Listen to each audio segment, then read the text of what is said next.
Toka nuk e ka problem për të mbajtur 8-9 miliard njerëz. Toka mban sipas burimeve ndryshme shkencore dhe 150 miliard banor i mban pa problem fare. Jo Nuk e 8 ka miliard si sa janë sot. asgjë.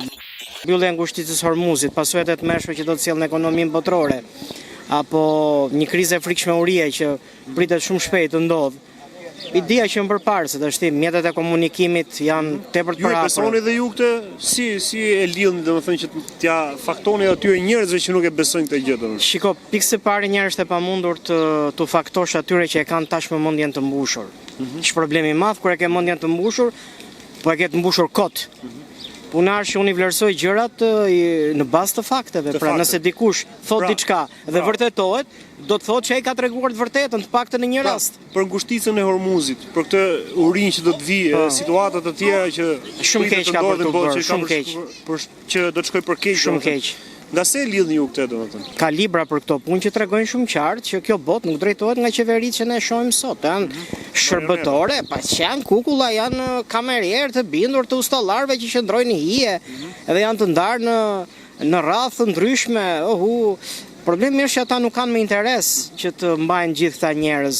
Jo se toka nuk mban, se toka nuk e ka problem për të mbajtur 8-9 miliard njerëz. Toka mban sipas burimeve ndryshme shkencore, mban 38 miliard. Një burim tjetër thoshte 80 miliard, dhe një burim tjetër shkencor thoshte dhe 150 miliard banor i mban pa problem fare. Jo Nuk e 8 ka miliard si sa janë sot. asgjë, madje para plandemis më saktë ta themi, toka prodhonte sa për 12 miliard banor ushqim. Nuk e ka problem. Po sot sa prodhon për... Nuk e di, duhet të marr të dhënat, po jam i bindur që prodhon shumë. Kjo teoria që duan të ulin numrin e frymorëve në botë, që ka shkuar 8.sa miliard. Po jo më është e thjesht fare. Shiko, planet e ca ustallarëve, po që janë padukshëm për syt njerëzor, është me që nuk i kontrollojnë. Çfarë synojnë ata? Po me që nuk i kontrollojnë dot gjithë njerëzit dhe ti bëjnë si vetja, mënyra më e mirë është të shfarosin. Të shfarosin. Si?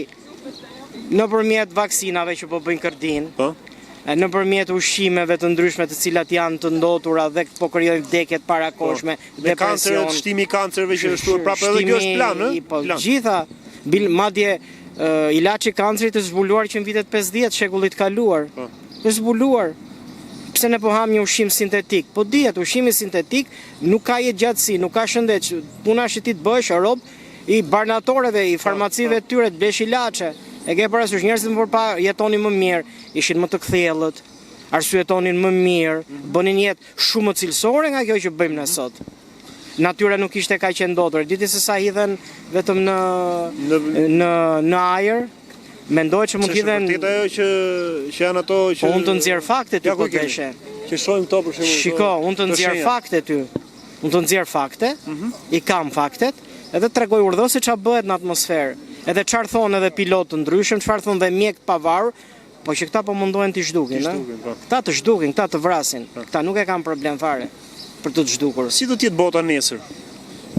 Po bota nesër do të jetë më e mirë, por para se të vijë ajo mirësi duhet të kaloj një periudhë shumë e tmerrshme. Çfarë është ajo periudha? Po shiko, ne presim një herë të paktën nga ato që diun, ne presim ose vjet o për mot një luftë të tretë botërore.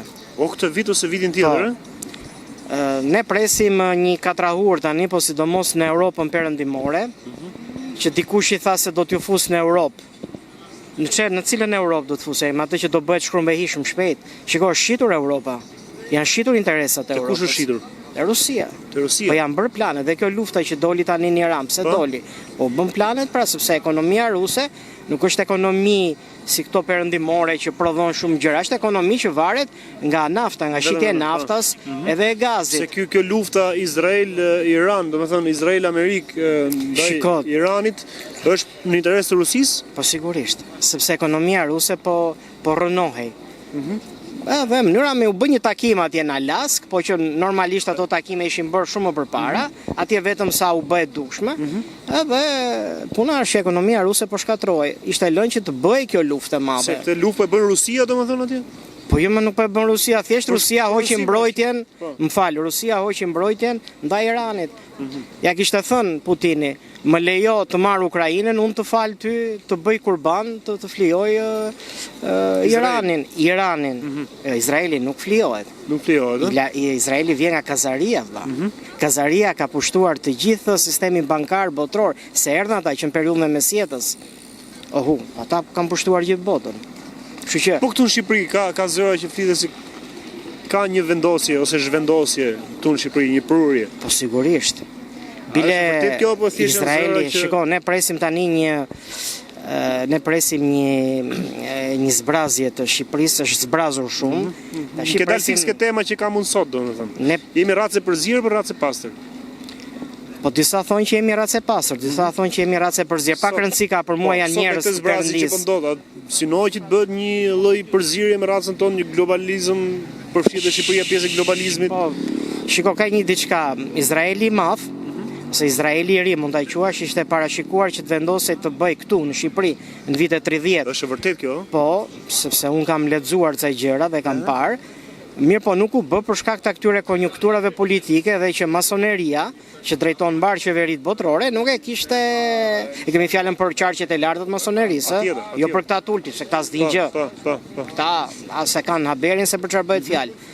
Por ata nuk e kishin programuar që ai program të jetësohej, të zbatohej në vitet 30, sepse ishte lënë që të thaj gjithë këneta e myzeqes, edhe të vendosej atje. Tani kanë ardhur përsëri ata vëlla. Pse janë rritur këto çmime? Sepse po blen këta izraelitët këtu. Madje do jetë e tillë që do vendosen taksa aq larta sa ne nuk do kemi mundësi të paguajmë këto lloj taksash për banesat tona dhe ne do hikim. Ky është duket dallohet qartë. U hapen dyert, u shyen dyert këtyre punëtorëve që vinë, të huajve nga Bangladeshi, Filipinas, si të më thëtë thash, India, një shqiptarëve u nxirren pengesa mbas pengesa, është problem mbas pengesa. Ore, po ne jemi shqiptar, po. Sepse është platforma e Çubrilovicit. Nxiua jetën shqiptarëve, vër në krye të politikës njerëzit tanë, të cilët do të kryejnë këto plane që mendojmë ne, dhe masandaj, këta do të largohen. Isha dje në një treg këtu. E diti se më përpara para disa muaj ishte plota i treg, tani ishte bosh fare, ishte i zbrazur. E kupton që shqiptarët po marrin arratim, po ikin. Po puna është që këtu do ta gjejnë këtë vend gati njerëzit që do të vinë. Shiko, është një plan, do vinë hebrejt, po hebrejt do sjellin filipinasit, bangladeshësit, të cilët janë njerëzit e tyre, shërbëtorët e tyre. Nuk do ketë më vend për shqiptarë, ti nuk e ke iden se çfarë probleme u hapen shqiptarëve, pse po ua thonë qartë ikni, shporruni nga vendi juaj, sepse këtu nuk keni më vend, do vinë të tjerët këtu. Po ndërkohë këtë vend e bën shqiptarët dhe ndërtuan gjyshrit, prindrit tanë, do centrale madhështore që ka Shqipëria, kush i ka bërë? U përdorën shqiptarët për interese, tash i flaken si mish për top. Po pse nuk fliten këto tema? Pse nuk diskutohen për opinionin e gjërë në Shqipëri, domethënë? Pse në parlamentin shqiptar nuk diskutohet kjo? Pse në media shqiptare nuk diskutohet kjo? Pse nuk diskutohet? Ata kanë blerë çdo gjë. Ata kanë mënyra ndryshme se si mundet të zhdukin nga skena. Fillimisht përdorin këto lloj metodash, pastaj përdorin edhe mënyra të tjera. Vrasje të drejtë për drejta. Zhdukje të drejtë për drejta. Që mos mendo ti se këto luftrat e ndryshme vinë si pasojë se e hapin kombet. Nuk i hapin kombet luftrat. Shiko, i hapin këta sepse bankierët e fuqishëm shikoj diçka në YouTube. Aty thoshte, luftrat i hapin bankierët e fuqishëm sepse luftrat janë mundësi të arta që ata përfitojnë para pafund. Për shembull, e diti se sa janë harxuar vetëm luftën e dytë botërore sa miliarda dollar? Po bëhet fjalë për kursin e këmbimit dollarit atëherë, që atëherë me pak para bëje shumë gjëra. Më duket se janë harxuar a 250 a 300 miliard dollar vetëm në luftën e dytë botërore. Do thënë janë pasuri pafund që ata e marrin. Është pasuri e pafund. Dhe tani nga kjo kriza çka kam parë unë, që do të vi shumë shpejt kriza ekonomike, shiko, kriza ushqimore vjen një herë nga kriza energjetike. Sepse dihet ata ustallarë që drejtojnë botën e njohin mirë ekonominë botërore. Ekonomia e botës funksionon nga arizi, nga nafta. Nafta.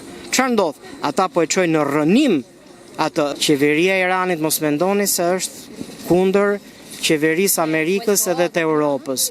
Jam bashk, nuk mund të bësh ti dot tregti botërore pa pasur bekimin e